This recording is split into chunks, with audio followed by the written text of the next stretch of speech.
दोस्तों एक बार फिर से स्वागत है आज की हमारे इस क्वेश्चन टैग की तीसरी वीडियो में। इससे पहले मैंने क्वेश्चन टैग के बारे में 2 वीडियो अपलोड कर चुका हूं। ठीक है, उन क्वेश्चन टैग में मैं रूल नंबर 8 तक पढ़ा चुका हूं। आज की इस वीडियो में मैं रूल नंबर 9 से पढ़ाऊंगा और उन वीडियो में मैं आपको अच्छे खासा बता चुका हूँ, अच्छे खासे से क्वेश्चन टैग क्या है, इसको पढ़ने की क्या ज़रूरत है। तो चलिए बिना देरी करे क्वेश्चन टैग को शुरू करते हैं।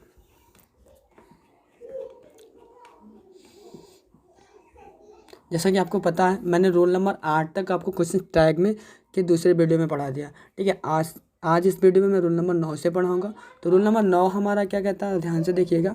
यदि वक्ता, रोल नंबर 9 कहता है यदि वक्ता के कथन का subject nothing, anything, something, everything, तो क्वेश्चन टैग का सब्जेक्ट इट होगा। देखना, यानी वक्ता का कथन, भाई मैं बार बार बता दिया हूँ कि पहला जो कॉमा के पहले है ये वक्ता का कथन है और ये क्वेश्चन टैग है। ठीक है, तो देखो अगर कुछ वक्ता के कथन में यानी कि इधर के सेंटेंस में क्वेश्चन टैग में सब्जेक्ट क्या आ जाए, नथिंग आ जाए या फिर एनीथिंग आ जाए या फिर समथिंग आ जाए, एवरीथिंग आ जाए, ऐसे कुछ भी आ जाए, तो क्वेश्चन टैग का सब्जेक्ट क्या होगा हमारा, इट होगा। क्या होगा, इट होगा। जैसे देखो, एवरीथिंग इज अरेंज्ड, सब कुछ व्यवस्थित है ना, इसका मतलब होगा है ना। एजेंट का मतलब क्या होता है ना, सब कुछ व्यवस्थित है ना। तो अब देखना यहाँ पर जो हमने बताया था कि अगर सेंटेंस हमारा पॉजिटिव है तो क्वेश्चन टैग हमारा नेगेटिव बनेगा। तो देखना यहाँ पर जो सब्जेक्ट है एवरीथिंग है, इस वाले के वक्ता के कथन का सब्जेक्ट क्या हमारा एवरीथिंग है। तो हम पढ़े हैं एवरीथिंग, नथिंग, एनीथिंग आएगा, तो हमारा जो सेंटेंस में जो क्वेश्चन टैग का सब्जेक्ट बनेगा वो इट बनेगा। तो इस वजह से पहले तो देखते हैं इसको हम किस वाले क्वेश्चन टैग में बनाना। तो हमारा सेंटेंस पॉजिटिव है, इस वजह से क्वेश्चन टैग हमारा बनेगा नेगेटिव में। तो नेगेटिव बनाने के लिए पहले हमको वर्ब, हेल्पिंग वर्ब, यानी कि इसकी हेल्पिंग वर्ब क्या है, इज, तो हमने यहाँ पर इज लगा। उसके बाद नॉट चाहिए, तो ये हमारा नॉट है। और सब्जेक्ट एवरीथिंग की वजह हम यहाँ पर क्या लिखेंगे, क्वेश्चन टैग में इट का यूज करेंगे, एजेंट इट, यानी सब कुछ व्यवस्थित है ना ये। ठीक है, समथिंग इज मिसिंग, कुछ गायब है ना। देखो, तो यहाँ पर समथिंग आया तो हमारा सब्जेक्ट क्या बनेगा, इट बनेगा, जो पहले बता चुका हूँ, something is missing, agent it. ठीक है, अब देखो यहाँ पर जो अगला हमारा है, बात समझना है, सेंटेंस पॉजिटिव इस वजह से क्वेश्चन टैग नेगेटिव बन रहा है। Something is missing, agent it हो गया। अब तीसरा एग्जांपल है, एनीथिंग कैन बी अरेंज्ड, कुछ भी अरेंज किया जा सकता है ना। तो देखो सेंटेंस हमारा पॉजिटिव है, सेंटेंस हमारा पॉजिटिव है तो क्वेश्चन टैग हमारा बनेगा नेगेटिव में। और हम देखते हैं कि हमारा जो वक्ता का कथन है, मतलब इधर के सेंटेंस में जो सब्जेक्ट है वो एनीथिंग आया है, इस वजह से जो क्वेश्चन टैग का सब्जेक्ट रहेगा वो इट रहेगा। और कैन आया तो इसमें हेल्पिंग वर्ब कैन लगाई जाएगी, पॉजिटिव है तो इसमें कांट हो गया और बाकी सब्जेक्ट इट हो जाएगा। नथिंग है, can be seen, nothing can be seen, कुछ भी नहीं देखा जा सकता है ना। तो देखो कैन आएगा, हेल्पिंग वर्ब हमारी कैन है, कैन आएगी। अब देखो यहाँ पर समथिंग, एवरीथिंग, समथिंग, एनीथिंग, ये 3 सेंटेंस हमारे क्या थे, पॉजिटिव। ओके, अब देखो नथिंग मतलब क्या, नेगेटिव आ गया ना, यानी कि जो क्वेश्चन टैग बनेगा हमारा पॉजिटिव बनेगा। और जब क्वेश्चन टैग पॉजिटिव बनता है उसमें नॉट की जरूरत नहीं होती है। तो देखो यहाँ पर पहले हम क्या लगाएंगे, हेल्पिंग वर्ब कैन, और सेंटेंस सब्जेक्ट क्या रखें, इट रखें। अगर यहीं पर नथिंग नहीं होता, एनीथिंग कुछ और होता, तो हम सब्जेक्ट के कैन के बाद नॉट भी लगाते हैं, लेकिन ये सेंटेंस हमारा नेगेटिव क्योंकि नथिंग लगा। ठीक है, तो नथिंग कैन बी सीन, तो इसका सेंटेंस जो बनेगा, सब्जेक्ट बनेगा, अरे क्वेश्चन टैग जो बनेगा वो कैन इट बनेगा। ठीक है, इसका मतलब है ना, कोई भी चीज़ देखी नहीं जा सकती है ना। हाँ, रूल नंबर 10 पे आते हैं। तो रूल नंबर 10 हमारा कहता है, यदि वक्ता के कथन का सब्जेक्ट निम्न में से कोई है तो क्वेश्चन टैग का सब्जेक्ट बी होगा। मतलब अगर जो सब्जेक्ट वक्ता का कथन समझ गया ना, जो कामा के इधर का सेंटेंस है उसमें जो सब्जेक्ट इनमें से कुछ और होता है, जैसे all of us, some of us, any of us, none of us, most of us, every one of us, either of us, neither of us, ETC. अगर सब्जेक्ट में क्या है, वक्ता के कथन के सब्जेक्ट में इतना सारा सब्जेक्ट आता है, इनमें से कोई एक सब्जेक्ट आता है, कामा के इधर अगर इनमें से कोई एक सब्जेक्ट आता है, जैसे all of us, all of you, all of them, अगर ऐसा कुछ सब्जेक्ट आता है तो हमारा क्वेश्चन टैग का सब्जेक्ट क्या होगा, केवल बी होगा। देखो यहाँ पर ज़्यादा रूल्स पढ़ना नहीं है, पढ़ना यही है कि कौन सा सब्जेक्ट क्या होगा, इसको ज़्यादा नोटिस करना। बाकी तो वर्ब कौन सी आएगी और वो सेंटेंस पॉजिटिव में बनेगा, क्वेश्चन टैग पॉजिटिव में बनेगा कि नेगेटिव में बनेगा, ये तो आसान है। सेंटेंस हमारा पॉजिटिव है तो क्वेश्चन टैग नेगेटिव, सेंटेंस हमारा नेगेटिव तो क्वेश्चन टैग पॉजिटिव, वर्ब हमारा सेंटेंस के हिसाब से उसमें आती है। बाकी यही देखना है कि सब्जेक्ट क्या होगा अलग अलग कंडीशंस में। तो देखो ऑल ऑफ अस आया, तो इस वजह से सेंटेंस में हमारा क्या होगा, क्वेश्चन टैग में हमारा सब्जेक्ट क्या बनेगा, वी। जैसे all of us are invited, हम सभी लोग इन्वाइटेड हैं, है ना। तो ये देखो जो वर्ब आएगी, सेंटेंस हमारा पॉजिटिव है, इस वजह से क्वेश्चन टैग नेगेटिव बनेगा। तो पहले हम क्या लिखते हैं, वर्ब, तो आर हो गया, क्वेश्चन टैग नेगेटिव बनाना है, इसका मतलब इसमें नॉट लगाना है, आरंट हो जाएगा। और सब्जेक्ट हमारा ऑल ऑफ अस को रिप्लेस करके क्या आ जाएगा, वी आ जाएगा। ठीक है, अब देखो all of us, all of you are invited. अब देखो यहाँ पर जो क्या है, ऑल ऑफ यू आया तो हम बता चुका हूँ कि ऑल ऑफ अस आए, सम ऑफ अस आए, एनी ऑफ अस आए, none of us, most of us, all of you, all of, ऐसा कुछ भी आता है तो हम क्या करेंगे कि ऑल ऑफ यू की जगह पर सब्जेक्ट हमारा क्या लगाएंगे, यू लगाएंगे। क्यों, अब देखो यहाँ पर जो अस था, इसका प्लूरल, इसका प्रोनाउन क्या बनेगा, पोसेसिव सब्जेक्टिव केस बी बनेगा ना, और यहाँ पर यू का सब्जेक्टिव केस क्या बनेगा, यू ही बनेगा ना। ठीक है, बात समझ में आई मेरी। तो देखना,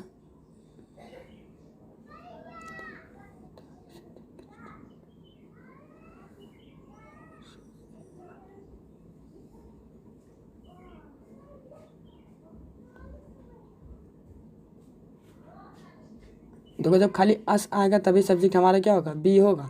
बाकी ये नहीं कि मतलब बार सबके में बी हो जाए, जैसे अस आएगा तभी तो भी करोगे। All of you, all of you आया तो उसका पोसेसिव प्रोनाउन ये होगा, देम आया तो उसका दे होता है, यू आया तो यू होगा, यू आया तो यू होगा, अस आएगा तो वी होगा। ठीक है, अस की जगह वी होगा, यही नोटिस कराना था। रूल नंबर 11 को हम पढ़ते हैं।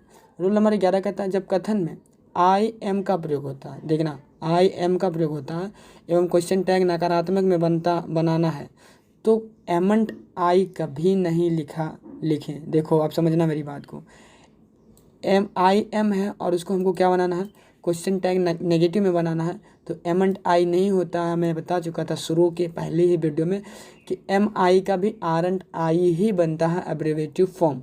इस हेतु आरंट आई लिखा जाएगा, लेकिन अफर्मेटिव में क्वेश्चन टैग बनाना हो तो एम आई लिखना सही है। जैसे देखते हैं, say I am going to meet her, अब सेंटेंस हमारा पॉजिटिव है, क्वेश्चन टैग हमारा नेगेटिव बनेगा। तो अब यहाँ पर ये वर्ब नहीं लिखेंगे एमंट, ये गलत होगा, मैं बता चुका था पहले शुरू में ही एकदम। कौन सा वर्ब लिखेंगे, आर ही लिखेंगे, उसके साथ नेगेटिव नॉट और आई। ठीक है, आरंट आई होगा। अब देखो I am not going there, अब सेंटेंस हमारा क्या है, नेगेटिव, क्वेश्चन टैग कैसा बनेगा, पॉजिटिव।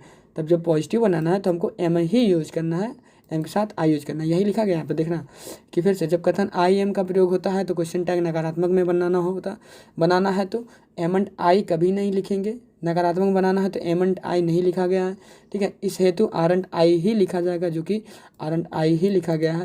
लेकिन अफर्मेटिव में क्वेश्चन टैग बनाना, अब जो हम क्वेश्चन टैग अफर्मेटिव में बनाना है तो एम आई लिखना सही है, तो हम क्या लिखेंगे, एम आई ही लिखेंगे।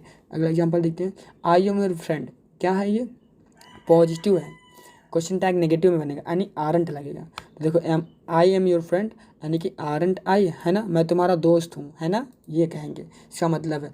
आई एम नॉट योर फ्रेंड, अब देखो नॉट लगा, क्वेश्चन टैग पॉजिटिव बनेगा यानी कि एम ही आएगा। आई एम नॉट योर फ्रेंड, मैं तुम्हारा दोस्त नहीं हूँ, एमंट आई। ठीक है, रूल नंबर 12 को देखते हैं ज़रा ध्यान से। रूल नंबर 12 है डेयर या नीड को सेमी मॉडल एक्सिलरी माना जाता है। इनका प्रयोग मेन वर्ब के रूप में भी किया जाता है। जब डेयर या नीड का प्रयोग मॉडल एक्सिलरी की तरह किया जाता है तो क्वेश्चन टैग में डेयर नीड का प्रयोग नहीं किया जाता। जैसे अब समझना, जैसे दो ये रूल्स हैं, डेयर और नीड, ये कभी कभी क्या होती हैं, एक्सिलरी वर्ब यानी हेल्पिंग वर्ब की तरह यूज होती है, कभी कभी ये क्या होती है, हेल्पिंग वर्ब की तरह यूज नहीं होती है, मेन वर्ब की तरह भी यूज होती है। जैसे dare and need semi modal auxiliary verb माना जाता है, इनका प्रयोग मेन वर्ब के रूप में भी किया जाता है तथा वर्ब के मॉडल के एक्सिलरी वर्ब की तरह भी किया जाता है। तो क्वेश्चन टैग में डेयर एंड नीड का प्रयोग किया जाता है। अब देखो जैसे ही डेयर नॉट स्पीक सो, अब देखो यहाँ पर जो डेयर है यहाँ पर किस तरीके से यूज हुआ है, यहाँ पर हेल्पिंग वर्ब की तरीके से यूज हुआ है कि उसकी हिम्मत नहीं है ऐसा बोलने की, है ना, डेयर ही उसकी हिम्मत नहीं है। तो सब्जेक्ट देखो sentence negative, question tag positive, और यहाँ पर हेल्पिंग वर्ब डेयर मानी गई है, ये मेन वर्ब की तरह भी यूज होता है और उसकी तरह भी यूज होता है, जल्दी वर्ब की तरह। जैसे सी नीड नॉट कम हेयर, यहाँ आने की उसको कोई ज़रूरत नहीं है।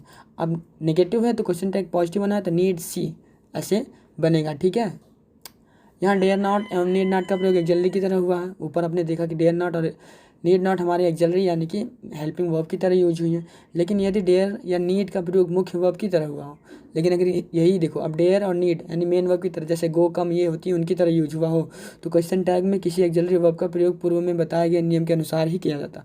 तो उसमें एक्सिलरी वर्ब की जगह कोई वर्ब लगेगी जो पहले नियम हमने बताया है उसके अनुसार। जैसे he dares to speak like this.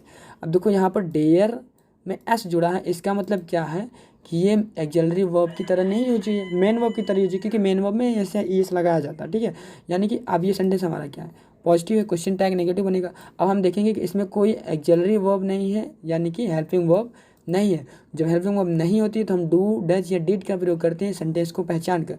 तो हम सेंटेंस पहचानेंगे तो देखेंगे प्रेजेंट इंडेफिनिट कहाँ, इस वजह से ये बनेगा क्या, प्रेजेंट इंडेफिनिट के नेगेटिव में, यानी कि डेयर्स की जगह पे हम क्या, डजंट, यानी कि जो सिंगुलर सब्जेक्ट है इस वजह से डज लगाया, और सब सेंटेंस हमारा पॉजिटिव था तो इस वजह से नॉट लगाया और सब्जेक्ट की जगह पर ही लिख दिया। बात समझिएगा।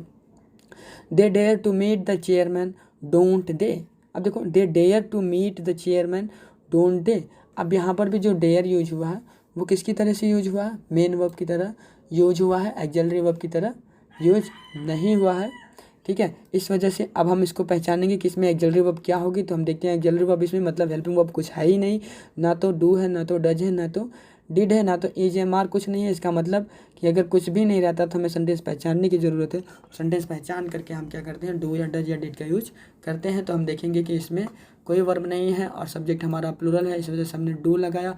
सेंटेंस हमारा पॉजिटिव, इस वजह से हमने नॉट भी लगाया, डोंट, और सब्जेक्ट तो यहाँ से दे आया है। ठीक है, he needs your help doesn't ही। अब देखो इसमें एस लगा, इसका मतलब आप समझ जाइए कि ये मेन वर्ब की तरह यूज हुआ, हेल्पिंग वर्ब की तरह नहीं हुआ, बाकी प्रोसेस सेम है। देखो यहाँ डेयर एंड नीड का प्रयोग कुछ वर्ब की तरह हुआ है।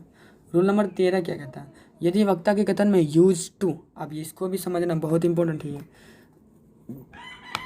यदि वक्ता के कथन में यूज टू का प्रयोग हुआ हो तो क्वेश्चन टैग में यूजंट, नॉट या डिडंट का प्रयोग किया जा सकता है। यदि क्वेश्चन टैग अफर्मेटिव में बनाना हो तो यूज्ड या डिड का प्रयोग किया जा सकता है।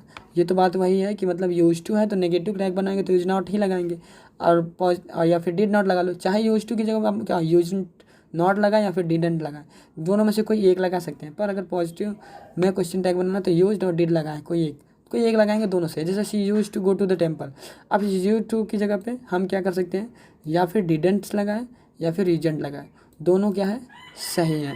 ठीक है, जैसे देखो ही यूज टू स्मोक, अब इसे यूज टू की जगह पे हम क्या लगा सकते हैं, चाहे यूज नॉट लगाएं मतलब रीजेंट, या फिर डिड नॉट लगाएं डिडेंट। ठीक है, यही था। आप इन दोनों में से यूज टू की जगह पे आप डिड या फिर यूज का यूज करके क्वेश्चन टैग बना सकते हैं, दोनों सही है। फ्रेंड्स, क्वेश्चन टैग आज इस वीडियो में फाइनल होता है। अब हम मिलेंगे एक अगली नई टॉपिक के साथ जिसका नाम है क्वेश्चन फ्रेमिंग। देखिए, क्वेश्चन फ्रेमिंग पढ़ने से पहले हमको क्वेश्चन टैग आना जरूरी था, क्योंकि उसमें भी आता है कि क्वेश्चन को फ्रेम कीजिए यूज्ड क्वेश्चन टैग का यूज करके क्वेश्चन को फ्रेम करने के लिए। ठीक है, तो थैंक्स फॉर वॉचिंग। अगर आपको वीडियो समझ में आई तो प्लीज़ इसको शेयर करिए, सबको बताइए, और नोट्स बनाइए, अपनी स्पीकिंग प्रैक्टिस कीजिए। Thanks for watching, till then bye.